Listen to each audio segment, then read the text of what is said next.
100 manga recommendations in 1,000 seconds. Ooh, that's crazy. Let's see where that goes. So with that said, let's see. This is from Sigi, and see what they have to recommend within these 100. Maybe most of them we already heard about. Maybe some we never did. So we'll see. It's 100, so there's gotta be at least one or two that we don't know. What is that? Suit up. Monster is one of the greats. Dr. Tenma saves this young boy's life, but oops, it turns out he's a bit of a serial killer. With poor Tenma taking the blame, it's a well-crafted thriller about catching the mysterious killer and diving deep into what makes the monster. I mean, the art alone should get you intrigued. Dorohedoro follows Cayman trying to regain his memories, which involves magic and crime syndicates in a much more light-hearted tone than you'd expect. The cast are just a blast to follow along with. I know it's really long, but it's worth it. Hajime no Ippo is the boxing manga. Ippo's journey from meek school kid to boxing greatness balances his downtime well with some of the best and most hyped fights you will ever read. Goku Rakugai is still pretty fresh, but it's shaping up to be something great. This dynamic duo taking on big beasts or any problem that needs a solution. It's early days, but there's still a one-shot to wet your teeth on, plus it just look good. Takapi's Original Sin quickly became one of my favorite manga. Happy alien from Happy Land wants to help sad child, but things go horribly wrong. A bit, emotionally crushing, but very well and concisely told. Warring states in China, massive battlefields, and cunning tacticians. In Kingdom, we follow a soldier fighting his way up the ranks in battle after battle. While the action is good, the real fun is in the strategies of the commanders. A great read. Route End is about death, and all the characters have very personal stakes and takes on the issue.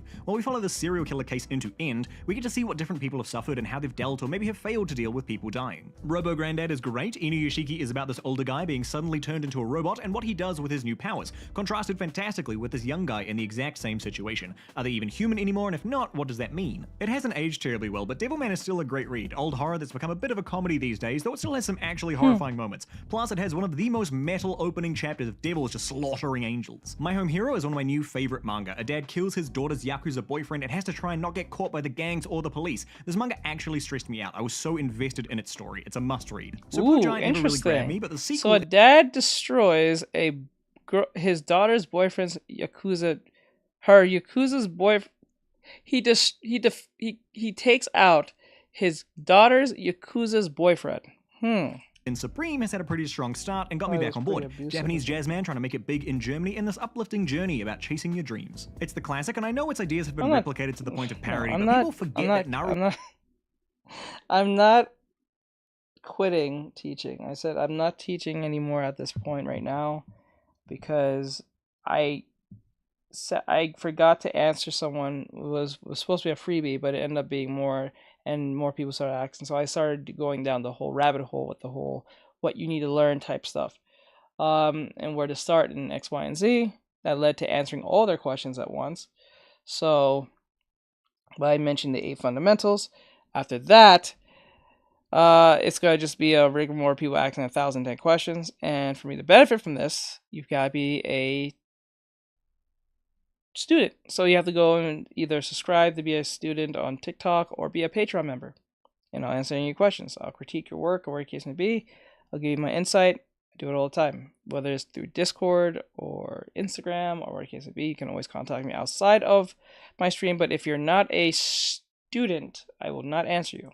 Naruto is actually a really good series. Wide identifiable cast, interesting power system, compelling villains. It set the template for years to come, and for good reason. Fist of the North Star is a weird manga. Kenshiro wanders this Mad Max wasteland fighting bad guys, and they have to keep kidnapping people because Kenshiro is this unstoppable machine who just won't lose a fight. If you're a Pokemon fan, you need to read Festival of Champions. This is genuinely some of the best Pokemon content out there. A take on the Gen 1 story, but with actually compelling characters, fresh interpretations, and art that the official series could only dream of. All you need is Killers, the manga that's so different in like the art style of Pokemon. I wonder if Pokemon would have been taken a lot more seriously if it was like in that type of art style. That's kind of cool. Tomorrow, guy gets stuck in a time loop. Just to let you guys know, you come over here on YouTube, Twitch, Trovo, or Kick to watch the last reaction video we're going to do for the rest of the night. If you want to be part of the conversation. So the video is 100 manga recommendations in 1,000 seconds. So if you come over here and see what we're talking about, you can see some manga that you might get recommended to. If you don't care about that, just sit here and watch. and hijinks ensue. You're not It's a gonna hear it on relatively quick TikTok, read though. with a cool concept and worth your time. As long as you can buy into the premise, Psycho-Pass is a nice classic sci-fi story with a manga twist, and has one of the better villains out there. Big Brother can monitor your brain to catch criminals until it can't. The Way of the House Husband is an episodic comedy manga about this ex-yakuza living his best life as a stay-at-home husband. Surprisingly, it's one that keeps its premise alive and entertaining across all of its chapters with some good laughs. A classic shonen, Shaman King is one I've been a fan of for a long time. Hits the important shonen tropes, there's even a tournament, but the relaxed tone, headed up by the main character Yo, is a delight to follow in contrast to the typical hyperactive shonen heroes. Honestly, some really strong character designs in this. Hands Guy? My hero is about a class of upcoming superheroes and the various villains that get in their way. MC Deku inheriting, as Uncle Ben would say, both power and responsibility. What happens when you raise monsters as livestock that can eat anything? About what you'd expect. Biomeat Nectar follows your classic gang of kids as they fight to survive the monsters breaking containment. More actiony than horror. 20th Century Boys is another one by King Urasawa. A gang of childhood friends take on someone they used to know who's trying to take over the world. The story really goes some places, while Urasawa, as always, just keeps you glued to the page. A cruise ship rescues a drifting boat and their surviving passengers, but maybe they shouldn't have done that. In Blue Heaven, we watch the descent into chaos on the boat after an act of kindness goes wrong. Hito Hitori Futari is trying hard not to be a political manga. More focused on the character side of things, we follow the Prime Minister of Japan and his guardian spirit as they try to make a positive impact before the Prime Minister's upcoming death. Surprisingly good manga. I'm actually salty no one told me how hard the early Helsing chapters go. Helsing is a vampire, one of the oldest and strongest, who, alongside the Vatican, has to fight the second coming of the Third Reich.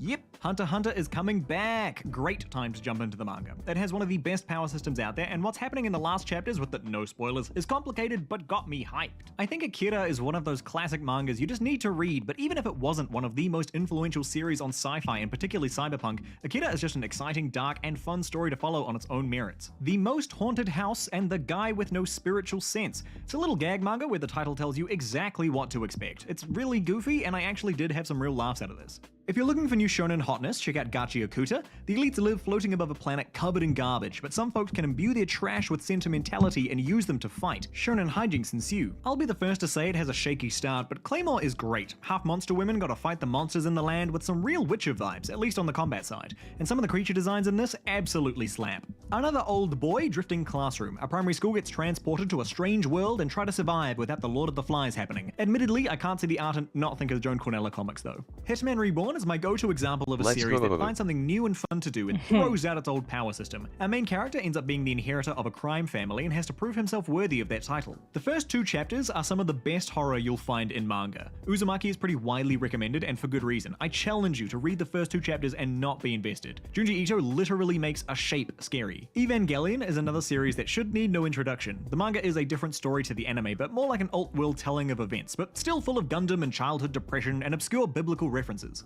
Everyone has told you to read One Piece before. Yes, it's worth your time. I think the early arcs are a bit of a mixed bag. I mean, I love some, pretty neutral on others, but those middle arcs, oh boy, Water 7 onwards is just chef's kiss. You ever read a manga and just sit there at the end going, what the hell did I just read? Superconductive Brains is that, a little episodic manga about people who've turned giants into their machines, less high concept sci-fi and more just weird. Death Note remains an absolutely quality time. Supernatural killer who can just write people's names to kill them, great concept. Light's eager adoption of his role as Kira and the mind games with L are also just fantastic. Baki is one of the most indulgent fighting manga out there. Roided out guys proclaiming they're the strongest for the love of being the strongest. Can certainly get a bit goofy and melodramatic, but it has one of the best tournaments in manga. This is a real monkey's paw manga. People make wishes to this doctor, the titular Frankenfran, and her solutions generally end up disastrous. Ugh. It's a more lighthearted horror, but the monstrous solutions she finds are a Oh my god, what the hell? treat to uncover. What happens when your best friend and crush dies, then gets replaced by an alien? The Summer Hikaru Died explores that. More psychological than scary. This is another relatively new manga that hasn't quite hit its stride yet,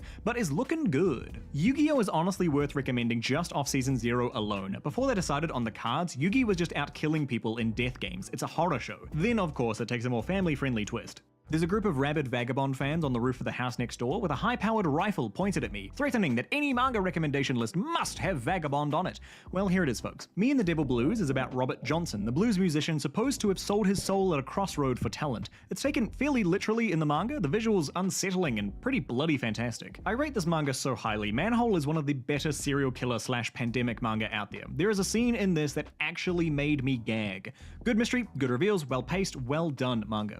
Parasite is another classic and heavily influential manga. Aliens come down and take over humans by replacing their heads, though our MC ends up in this symbiotic sort of relationship with his. Fights and a bit of introspection follow. With Thousand Year Blood War going on, this is a good time to return to one of the greats. Bleach got a bit of a raw deal after the early arcs, but let's not forget how hard Tite Kubo's art goes. There's good reason Bleach ran with the big boys. After God is still pretty early days, but so much promise in these chapters. Horrifying beasts arrive, bringing disasters in their wake. We've got a gang of researchers trying to find a way to beat them back. Just so much potential here. Octopus Man blows a chunk out of the moon and then holds the world hostage so he can teach a classroom of kids how to kill him. Crazy premise. An assassination classroom takes it all in a goofy direction, making this a fun read. While not as good as the anime IMO, Demon Slayer is just a really clean shonen story. Tanjiro's sister turned into demon, Tanjiro kills demons. Add in the hierarchy gang of villains and heroes and boom, you've got yourself an entertaining story to follow. Yumagi Doesn't Have Any Friends is a slice of life high school manga about Yumagi, funnily enough, and do you know what's fantastic about this manga? Yumagi doesn't want friends, and the manga lets that be okay. I Am a Hero is one of the best zombie mangas out there. The art is fantastic and actually makes your regular zombie affair feel scary again. After that, there's still a twist or two to find, but standard sort of zombie story. Yotsuba! A little girl moves houses and hijinks ensue in the new locale. It's all very heartwarming stuff of parenthood, and yeah, it's just real cute and full of joy. No real overarching story, just good vibes. If you like twists, Tomodachi Game. A group of friends get put in the game to save one of them from debt. So there's this series of games to earn their freedom, each one ending with MC being all big brain and some crazy twist. Massacre Happy End is a modern day Death Note and just as good, though certainly darker. Our main character is stuck in a time loop and has to kill people to change days to save his sick sister. Thrilling, twisty, and just a brilliant read. Okay, hear me out, killing Morph is pretty bad, but the first 2/3 of this manga strap you down and just race you through all of this stuff. You don't really have time to process it, so fun, and then the pacing slows and the manga kinda dies. Good for a quick Arvo read though. Goodbye Eerie is maybe my favorite one-shot. It's about how our film and media can be reframed to paint people in certain lights, following our main character dealing with the death of his mother. It's also got these really creative found footage shots. I really only recommend this to a Pokemon fan, but the Pokemon Adventures manga ain't too bad. Early days is crazy, like Lance just hyper beams a town, but by the time you hit 3rd gen it's a lot lighter, and 4 is just straight up a comedy. I think the Full Metal Alchemist manga gets a bit forgotten these days, but it's so strong. Some of the best world building around where all of the little bits that are told to you are actually important. A series that I'm still wondering if they were to do another Full Metal Alchemist for whatever reason, will they... I know they're probably not going to axe Vic, but will they use his voice if they have it? That's what I'm wondering. Will they use his voice?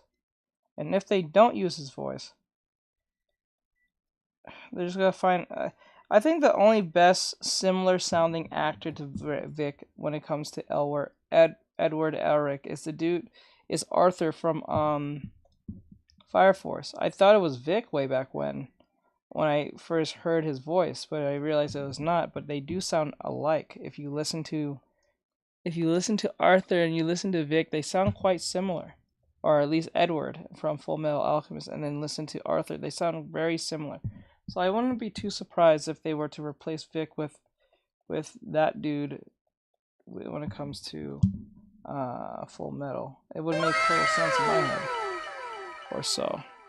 Everyone should read. Withering With You is the manga adaptation of the movie, and if you're not a movie person, check this out. There's certainly some things lost in the adaptation, but the heart of the story remains, which is compelling. This takes my spot as favorite full Ito book. Tomi is a collection of stories about a beautiful girl that compels you to kill her. Junji Ito knows how to write horror manga, and he just smashes it through this manga. Pluto's yet another slam dunk by Urasawa. This time the story is based off an Astro Boy arc, though with that classic Urasawa flair. This big investigation down the rabbit hole of robotics and sentience and trauma. I can only describe this as an easy read. Kaiju number 8 is a kaiju manga where our main character gains the powers of the kaiju. Real simple plot, easy to follow characters, clean as heck art, made this a really relaxing read. JoJo's is an absolute ride from part to part. Bizarre Adventure is an apt description. From rolling a cherry to punching a frog to yelling at people to fall off their horse, JoJo's is just something you need to experience for yourself. My Father's Journal is a pretty reflective manga. Our main character returns home for his father's funeral and reminisces on his childhood with his family. The things he forgot about or the things he misinterpreted but held on to for years. Dan is a fun action manga based around paranormal phenomenon. So there's ghosts and aliens and cryptids and all those kinds of fun things. All the while, your classic shy romance blooming between the leads.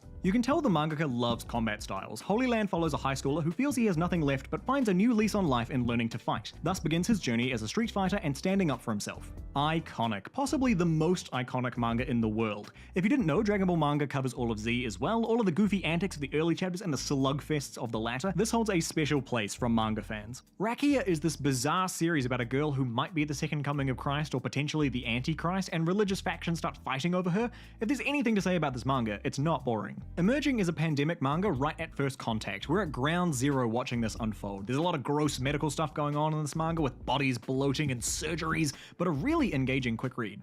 A more plot-centric take on the ex-hitman story, Sakamoto Days follows the retired best hitman trying to maintain his peaceful life. Taken lightheartedly, he gets put up against evil doctors and killers in a new organization trying to gain power. It's coming up to its close. Vinland Saga is one of the modern greats. We follow Thorfinn, pulled into the cruel life of a Viking and where his revenge will take him, a story of redemption, the meaning of strength, and the mindless brutality of war. Ship of Theseus follows our main character time-traveling back to right before he was born and before his dad allegedly killed a number of children in the town. A lot of suspense and distrust in uncovering the truth. Real is one of my favorite manga. Don't be fooled into thinking this is just another basketball manga. It's really about disability and recovery, both in the physical sense and metaphorically. Our main characters trying to recover their passion for life. I think you need to take this manga with a bit of scrutiny, but Akumetsu is an interesting read, centered around one guy's crusade against those responsible for Japan's debt crisis, taking some crazy but entertaining steps. Bibliomania is this bizarre short read about a girl trapped in a book where she can have anything she wants, but what she wants is to leave. With strong art and a good focus, it's really easy to recommend this manga. The guy can win any fight with one punch. Yeah, it's a good time. The manga even balances out having tension with the other characters who can actually lose, so the actions, the gags, and the story all come together really well. Another of my favorites, The Climber has some of the best environmental art you'll ever see, which builds into this honestly phenomenal tone of the manga. Not to sound too bougie or anything, but it also nails its use of visual metaphor. So the first couple chapters will mislead you. Deadman Wonderland is really about literal blood sport, where prisoners fight with blood magic in order to keep themselves alive. If you like the premise, you'll like the manga. It's miserable. Good night, Pun Pun. I said, did they ever finish the manga of like Dead Man Wonderland? I always wondered. I know they didn't finish the anime because of obvious reasons, but like, because I think it was studio funding, lost funding or something. I think they went bankrupt or some shit, and I think they still hold the rights to this thing, so you can't get another like adaptation till like a couple of years from now or some shit. I forgot what was the reason. I think the same shit happened to Gangster in the same fruition in a certain way. I don't think it was the same studio, but I think. Yep, I read it 2 years ago. Yeah, so like, I wish they finished the anime. Pun is a coming-of-age story of this little lad, and he's just beset by troubles and unkind people. It's a tragic, emotional journey that you won't enjoy, but you will appreciate. Spy Family earns its hype, secret agent dad alongside assassin mum and psychic daughter all keeping their roles hidden as they pretend to be a family. Delightful to follow, with an actually really interesting plot tying it all together. Half human, half chimpanzee hybrid Charlie is raised secretly but starts going to high school. Meanwhile, vegan extremists bomb a restaurant. That's the first chapter, and the manga takes everything seriously. Fantastic. Blade of the Immortal is a samurai manga about a guy who can't die being pulled into your classic revenge tale. The art here is really the standout and will probably decide if you like this manga or not. Once upon a time, Toriko ran with the big boys, big dudes running around killing giant monsters so they can eat them. Cooking manga meets battle shonen. Still a great read, though it will get you hungry. I think this is the only manhwa to sneak its way onto the list, but The Breaker is another long-time favorite of mine. Martial arts series about a bullied kid finding his power, interesting world, amazing climax, and sets up its trilogy just so well. Kaiju definitely burns itself out, but the early chapters are great. Kaiju attack Japan and chaos ensues. It's actually crazy who the manga gets you to root for. One you can drop halfway through, but good to check out. Demons and cool powers and some pretty bloody conclusions. Chainsaw Man follows Denji merging with his dog to become the titular character, and then he gets recruited to go and kill some devils. It gets pretty metal. Apocalypse Fort is a zombie manga following some kids in a youth detention facility, basically prison. It adds in some new things to keep the zombies themselves fresh, and watching the gang form and bond is a good time. Solanin is another somber manga about young adults trying to find their way. Not just a misery train, there is some actual joy to be had in the manga following these main characters coming to terms with growing older. Tokyo Ghoul takes some of the best ideas out of something like Parasite and polishes them to a shine. Our MC becomes a ghoul, the most hunted thing in Japan, and then he has to fight and potentially do some very dark deeds to survive. Classic influential shonen, Yu Yu Hakusho. We've got our cocky hero, the gang of buddies, a crazy imposing villain, and a really strong tournament arc. It's over 30 years old now and still worth your time. Q on the Seaside follows a young girl finding an alien that can eat negative feelings, which is fantastic until it isn't. An emotionally aiming series, it's split between this really great build in the first half to the blistering speed plot of the Says second. Gasso. Kasane has magic lipstick that lets her swap faces, Says and using Gas. that, she plans to dominate the stage acting world, though some deep-seated resentment makes those plans a lot darker. I get real nervous around hyped-up series, but Jujutsu Kaisen actually lived up to the hype. It's exciting, the art is great, the overpowered hero is fun, the team dynamic is well built, the villains are interesting, and there's a panda man. Mushishi absolutely nails its tone. It's an episodic story about a traveling Mushishi who solves problems caused by spirits called Mushi, those problems being basically anything from plant children to deafness. I mean, the absolute audacity Oh, yeah, I of remember this watching manga. that. Attack on Titan is about Mushi- humanity pushed to Mushi the brink Master. by Titans and them fighting back, but oh boy does it go some places. No spoilers, but I'll just say everything to do with this. I Sold My Life for 10,000 yen per year as a beautiful little romance story that is so bittersweet. Our main character sells off his lifespan for money, so now he's only got 3 months to live, and he plans to use them to the fullest. Arjun has one of the best villains. It's a story about unkillable people and fighting against one who's gotten bored. So the villain is pushing the limits of his abilities to the point that you just sit there like, damn, that was horrible, but awesome. Planets follows a space cleaner in the not too distant future and his dreams of joining the next big step forward in space travel. A pretty introspective manga, and one where some characters have some pretty bold stances. Trying to survive Hogwarts with just absurd physical prowess? Mashal is a lot of fun. You'd think that premise wouldn't last the whole manga, and you'd be right. It pivots into honestly a pretty good shonen about halfway in, plus Nameless King. Were you waiting for this one? Look, I know Berserk is great, you know Berserk is great, random people walking down the street know Berserk is great. Yeah, you should read it. A magical bat that manipulates time and a compelling story about a cartoon writer trying to discover its truths. Billy Bat is one of my all-time favorite manga, and its half-subtle dive into determinism is somehow perfectly existential and entertaining. Ooh, got a little bit of time left over at the end. Leave a comment with your top recommendations. Thanks. Oh, that was good. That was quite to the point. If you guys like CG here, yeah, CG, I think I'm saying it right. Give them a follow. You know, great stuff. For those who like this and all that great stuff, give a follow to yours truly. If you want to like these videos, please be a Patreon member and all that great stuff. And yeah, I think we're done for today. I was gonna play a game, but I think we're gonna just pull that off for today. So I'll let you guys go. Have a great night, guys. I do appreciate every last one of you with me doing my studies as we do the reactions and all that great stuff. I keep saying that. But with that said, have a great night, guys. Keep safe. I'll see you guys probably